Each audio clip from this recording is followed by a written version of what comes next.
या शिकण्याच्या साधनांचा वापर करून मोठ्या संख्यांचा गुणाकार कसा करायचा ते पाहू. आपण पिवळे चौकोनी तुकडे, चौरस गणक, संख्या रेषा आणि खेळातील पैसे वापरून मुलांना गुणाकार कसा शिकवायचा हे शिकलो. आता आपण पायात 10चे ठोकळे यासाठी कसे वापरायचे ते पाहू.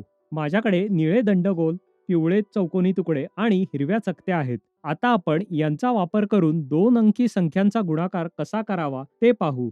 सर्वात आधी आपल्याला 12 ही संख्या दर्शवावी लागेल. आपण ते कशाप्रकारे करू शकतो? मी पिवळे चौकोनी तुकडे वापरू शकतो का? किंवा मी निळे दंडगोल वापरू शकतो का? म्हणजेच 12 ही संख्या दर्शनाचा चांगला मार्ग कोणता? जर आपण पिवळे चौकोनी तुकडे वापरले तर ते बरेच होतील. म्हणून आपण 10चा एक गट आणि पिवळे चौकोनी तुकडे वापरू. तर अशा प्रकारे आपण 12 ही संख्या दर्शवतो. बरोबर? आता पुढची संख्या 13 आहे. दिलेले गणित 12 गुणिले 13 ही आहे. आपल्याला हा गुणाकार करायचा आहे. तर मग उत्तर काय असेल? आपण या दोन संख्यांचा गुणाकार कशा प्रकारे करू शकतो? बाकी सर्व संख्या या एक अंकी संख्या होत्या आणि आपल्याला त्यामधून गुणाकार म्हणून एक आयत मिळत होता. इथे जेव्हा आपण 12 आणि 13चा गुणाकार करतो, तेव्हा आपण त्यांची मांडणी कशा प्रकारे करतो? जर आपल्याला एक आयत मिळवायचा असेल, तर आपण हे कशा प्रकारे ठेवू शकतो? हे 12 आहे आणि हे 13 आहे. तर मग उत्तर काय येईल? येथे उत्तर काहीच येणार नाही. तर याचे उत्तर मिळवण्यासाठी आपल्याला एक स्तंभ म्हणून आणि दुसरे एक ओळ म्हणून ठेवावं लागेल. म्हणजे पहिल्यांदा आपल्याला 12 आणि 13 याची एका विशिष्ट पद्धतीने मांडणी करावी लागेल. याची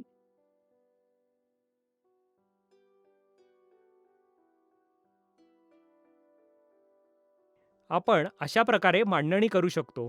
इथे तुम्हाला या गोष्टीचे निरीक्षण करायचे आहे की 12 आणि 13 हे एकमेकांवर कधीच जात नाहीत. ते अशा प्रकारे एकमेकांपासून विलग असावेत. आपण हे चौरस गणक वापरत असताना देखील पाहिले आहे की ते एकमेकांवर कधीच जात नाहीत. म्हणून इथे सुद्धा आपल्याला त्याच पद्धतीचे अनुसरण करावे लागेल. अशा प्रकारे आपल्याला त्याची मांडणी करायची आहे. म्हणून येथे उत्तर काय आहे? ते कुठे आहे? मला 12 गुणिले 13चे उत्तर मिळवण्यासाठी हे क्षेत्र भरावे लागेल. मी हे कशाप्रकारे करू शकतो? जर मला या क्षेत्रात भरायचे असेल, तर मला उपलब्ध असलेल्या TLM साधनांचा वापर करावा लागेल. तर मग मी यांचा वापर करावा की यांचा वापर करावा की निळे दंडगोल वापरावेत? मी हे जलद गतीने किंवा लवकर करण्यासाठी काय वापरू शकतो? जलद गतीने उत्तर मिळवण्यासाठी मी काय करू शकतो? आता आपण पाहूया. जर मी पिवळे चौकोनी तुकडे वापरले तर मला किती वेळ लागेल हे माहीत नाही आणि आकार पूर्ण करण्यासाठी आपल्याकडे पुरेसे पिवळे चौकोन आहेत काय हे देखील मला माहीत नाही. मी हुशार आहे म्हणून मी निळ्या रंगाचे दंडगोल वापरेन. आता आपण याकडे पाहू. इथे मी किती ठेवले आहेत? 2, 3, 4 आणि 5, 6, 7, 8, 9. इथे आणखी जागा आहे का? हो. 10, 11. माझ्याकडे आणखी जागा शिल्लक आहे. म्हणून 12, 13, 14. आत्तापर्यंत आपण किती दंडगोल ठेवले आहेत? आपण यांची साधी मांडणी करू आणि नंतर मोजू. येथे आपला उद्देश काय आहे? एक आयताकृती मिळवणे. येथे आणखी थोडी जागा शिल्लक आहे. आपण येथे आणखी एक दंडगोल ठेवू. गुणाकार हा आयताकृती असला पाहिजे. माझ्याकडे येथे आणखी थोडी जागा आहे. मी पिवळे चौकोनी तुकडे वापरून ही जागा भरेन. आपण जेव्हा ही सर्व जागा भरतो, तेव्हा आपल्याला आयताकृती मिळते का? हा आयताकृती मिळवण्यासाठी आपण कोणत्या संख्या वापरल्या?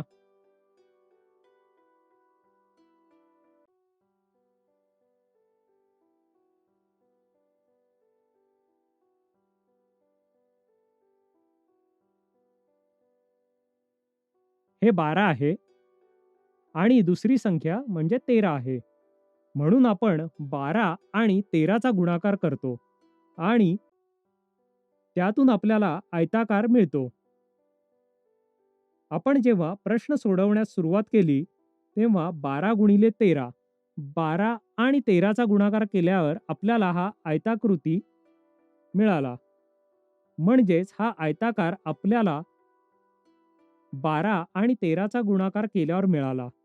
माझ्याकडे किती निळे दंडगोल आहेत? 1, 2, 3, 4, 5, 6, 7, 8, 9, 10, 11, 12, 13, 14, 15. 15 निळे दंडगोल आणि 1, 2, 3, 4, 5, 6 पिवळे चौकोनी तुकडे. 15 निळे दंडगोल मिळून 150 होतील आणि 6 एकके मिळून 6 होतील. म्हणजेच एकूण 156 होतील. आपण बँकेच्या खेळामध्ये हे पाहिले आहे, की जेव्हा आपल्याकडे 10 पेक्षा अधिक निळे दंडगोल असतात, तेव्हा ते 9 पेक्षा अधिक असल्यास आपण काय करावे? दशक स्थानी 9 दशकासाठी जागा आहे. तेव्हा आपल्याकडे 10वा दशक असतो, तेव्हा आपण काय करावे? आपल्याला त्यास बँकेकडे घेऊन जावे लागेल. तर मग आपण हे इथून काढून टाकावे का? आपण तिथून 10 दशके काढून टाकू. जर आपण ही 10 दशके काढून बँकेला दिली, तर आपल्याला त्या बदल्यात काय मिळते? आपल्याला एक हिरवी चकती मिळते. यामध्ये 100 चौरस आहेत. आपण हे इथे ठेवू शकतो का? 10 निळ्या दंडगोलांऐवजी आपण एक हिरवी चकती ठेवतो. मी जेव्हा प्रश्न सोडविण्यास सुरुवात केली, तेव्हा या सर्व निळ्या दंडगोलांऐवजी ही हिरवी चकती ठेवू शकलो असतो. हे केले असते तर मी वेळ वाचवू शकलो असतो. मला यातून असे सांगायचे आहे, की जेव्हा आपल्याकडे मोठी संख्या असते, तेव्हा आपण मोठे TLM साधन वापरावे. जेव्हा आपल्याला मोठा आयत मिळतो, तेव्हा आपण मोठी चकती वापरावी. आता येथे लक्षात घेण्याचा मुद्दा हा आहे, की हा भाग 12 आणि 13 जिथे आहे, तो आपण उत्तरांमध्ये समाविष्ट करू नये. आपले उत्तर केवळ हा आयात आहे. हा आपला प्रश्न आहे. मला आशा आहे, की तुम्हाला हे समजले आहे. 12 गुणिले 13 जेव्हा आपल्याकडे या 2 संख्या आहेत, तेव्हा हा आयत हे आपले उत्तर आहे. पण आपण उत्तरांमध्ये आपल्याला आधी दिलेल्या संख्या समाविष्ट करू नये. यालाच गुणाकार असे देखील म्हणतात. आता आणखी एक प्रश्न सोडवूया. प्रश्न 22 गुणिले 23 हा आहे.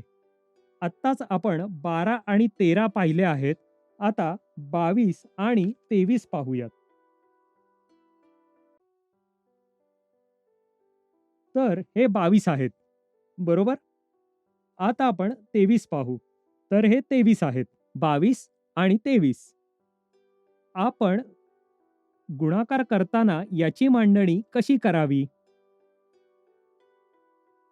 आपण यांची मांडणी अशा प्रकारे करावी का? की आपण 23 अशा प्रकारे ठेवू शकतो.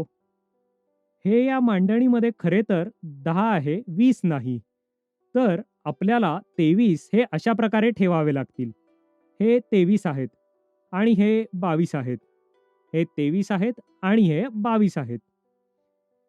कृपया हे लक्षात ठेवा, की हा बिंदू रिकामा असायला हवा.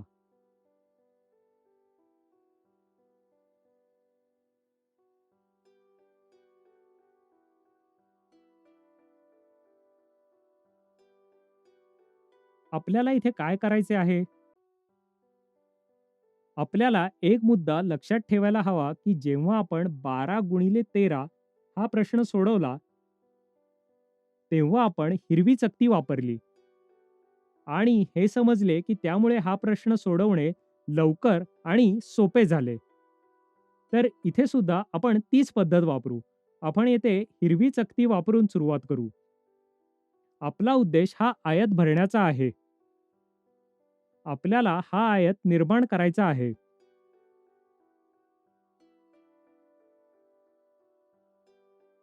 एक चकती आणि दुसरी चकती. आपण येथे तिसरी चकती घेऊ शकतो का?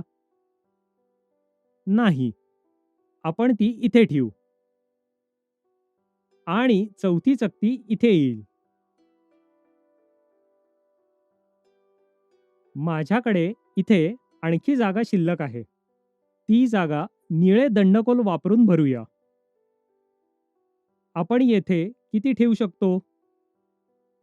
इथे 3. आपण आणखी इथे 3 इथे ठेवू शकतो. म्हणजेच एकूण 6 निळे दंडगोल इथे ठेवू शकतो. या जागेबद्दल आपण काय करू शकतो? आपण इथे 2 ठेवू शकतो आणि इकडे आणखी 2 ठेवू शकतो. आपला आयत जवळपास तयार झाला आहे. माझ्याकडे आणखी थोडी जागा शिल्लक आहे. मी इथे पिवळे चौकोनी तुकडे ठेवीन. तर आपल्याला एक पूर्ण आयत मिळाला का?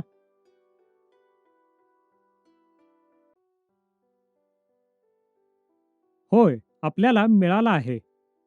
परंतु कोणत्या प्रश्नासाठी हा मिळाला? हे 22 आहे, हे 23 आहे. आपल्याला हे लक्षात ठेवायचे आहे की आयत पूर्ण झाल्यावर आपल्याला प्रश्नातील दिलेल्या संख्या या आयतापासून वेगळ्या करायच्या आहेत. आपल्याला त्याला थोडे मागे सरकवायचे आहे. नाहीतर जर आपण यांना एकत्र ठेवले, तर मुलांचा गोंधळ उडू शकतो. असे होऊ शकते की मुले यामध्ये दिलेल्या प्रश्नातील संख्या देखील जोडतील. आता आपण हे मोजूया. 1 शतक, 2 शतके, 3 शतके, 4 शतके, 10, 20, 30, 40, 50, 60, 70, 80, 90, 100 म्हणजे एकूण 100. तर 4 शतके आणि 1 शतक मिळून 5 शतके आहेत. 1, 2, 3, 4, 5, 6 एकके. मग उत्तर काय आहे? 506. 5 शतके आणि 6 एकके.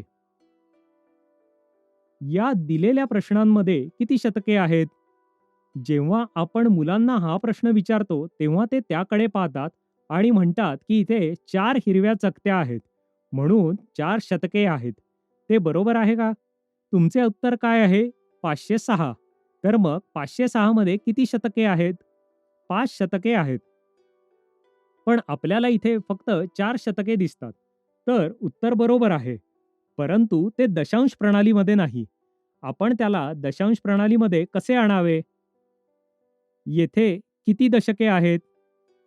येथे 10 दशके आहेत. दशक स्थानी 9 पेक्षा जास्त दशके असू शकत नाहीत. तर आपण काय करावे? आपण परत एकदा बँकेत जावे. येथे 6 दशके आहेत आणि ही 4 दशके आहेत. म्हणजे सर्व मिळून 10 दशके आहेत. 10 दशके मिळून 1 शतक होईल. म्हणून बँक मला एक हिरवी चकती देईल. आपणही ती इथे ठेवतो. आणि हे आपले उत्तर आहे. पण हे उत्तर आयताकृती संरचनेत नाही. कारण उत्तर हे आयताकार असू शकले असते, पण मग ते दशांश प्रणालीमध्ये नसते.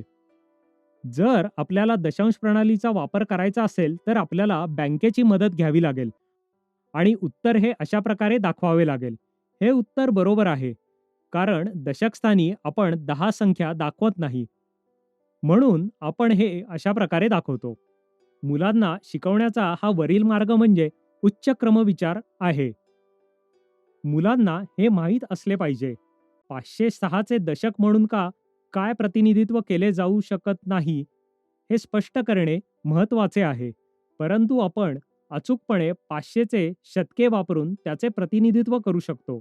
अशा प्रकारे आपण 23 गुणिले 22 किंवा 22 गुणिले 23 हा गुणाकार केला. आपण हा प्रश्न सोडवला. आता या प्रश्नासाठी जर आपण उच्च क्रम विचार वापरला, तर आपण मुलांना यास वेगळ्या पद्धतीने करण्यास सांगू शकतो. आपण याच प्रश्नाचा विस्तार करून 28 गुणिले 31 कसे बनवू शकतो? तर हे 23 आहे, हे 26 आहे आणि आता 28 आहेत आणि त्यानंतर 31. हे 30 आहेत आणि हे 31 आहेत.